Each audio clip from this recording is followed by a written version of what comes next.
Saudara dan saudari, kita berjumpa dalam kesempatan yang sangat penting dan sangat menarik bagi saya. Sangat penting karena pada paket C ini, salah satu topik yang kita bahas adalah spiritualitas kitab suci. Sebuah spiritualitas semangat yang bisa menjadi dasar yang memang seharusnya mendasari hidup iman kita di dalam masyarakat. Dan ini pokok pembahasan sangat menarik karena apa? Menarik karena bisa kita praktekkan dan sungguh real kita alami dalam kehidupan sehari-hari. Nah, kita akan membahas topik ini dalam 2 pertemuan. Dan kali ini adalah pertemuan pertama dari 2 pertemuan. Nah, supaya kita lebih santai, lebih enak, baiklah kalau saya memperkenalkan diri saya terlebih dahulu.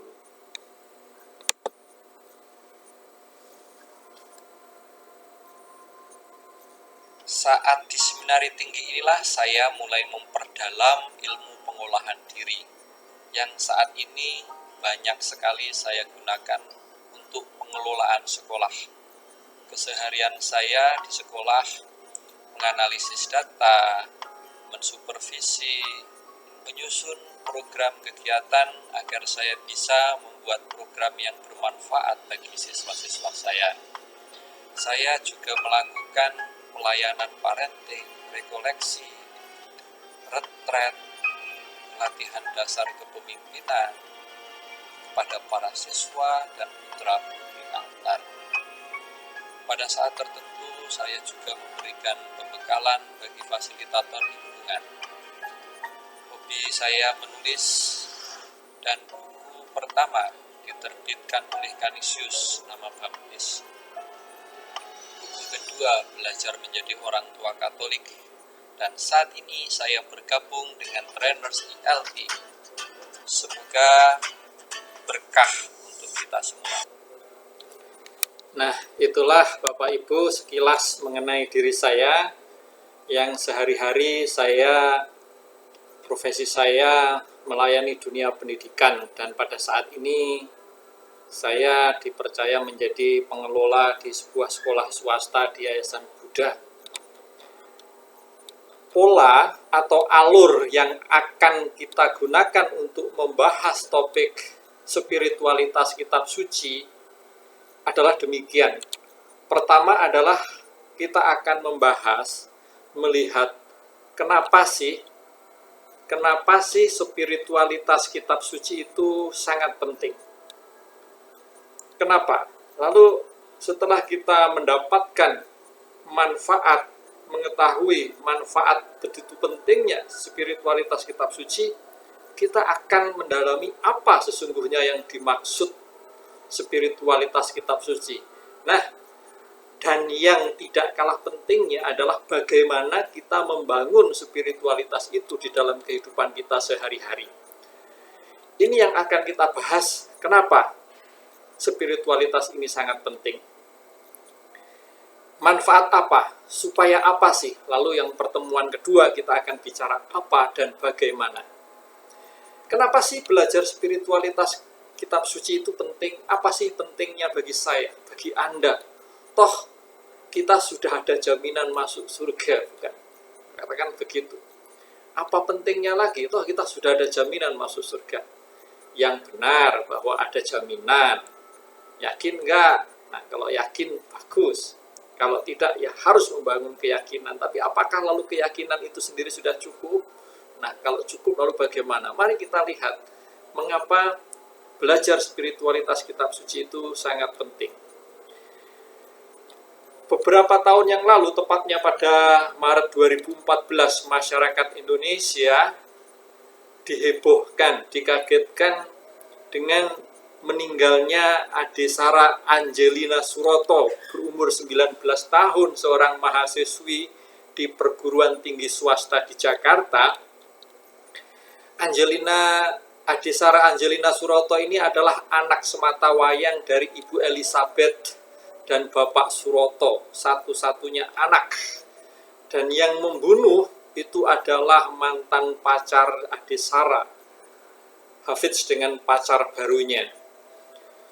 ada sesuatu yang menurut saya sangat mengagetkan, yang membuat banyak orang begitu terhenyak, terkesima, kagum, adalah apa yang dilakukan oleh Ibu Elizabeth dan Bapak Suroto. Berikut ini saya akan tampilkan video. Coba Bapak Ibu perhatikan apa yang mengagumkan dari video ini.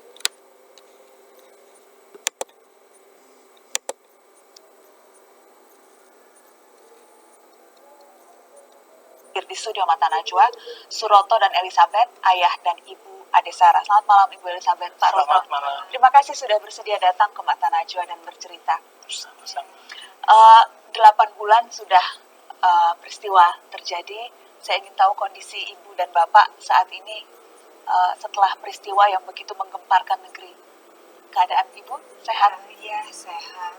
Sudah bisa lebih lega, lebih Iya. berdamai dengan keadaan atau kondisinya? Iya.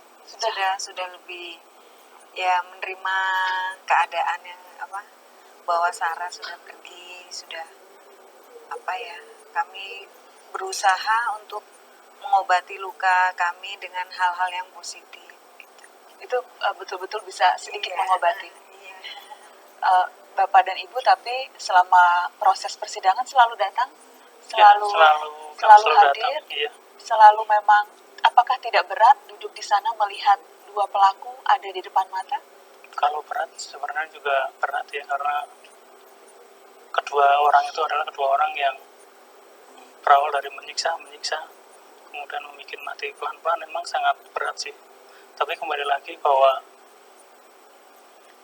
kami tidak mau bahwa kami tidak mendapatkan keadilan. Makanya seberat apapun kami berusaha untuk bisa hadir pada saat persidangan. Saya ingin ke ibu-ibu, ketika peristiwa ini terjadi dan membuat begitu banyak orang di negeri ini terperangah, tetapi selang tidak beberapa lama setelah kejadian itu, ibu sudah, kita mendapat kabar ibu sudah memaafkan. Ibu bahkan bilang kepada pelaku bahwa ibu sudah menerima apa yang mereka lakukan dan memaafkan.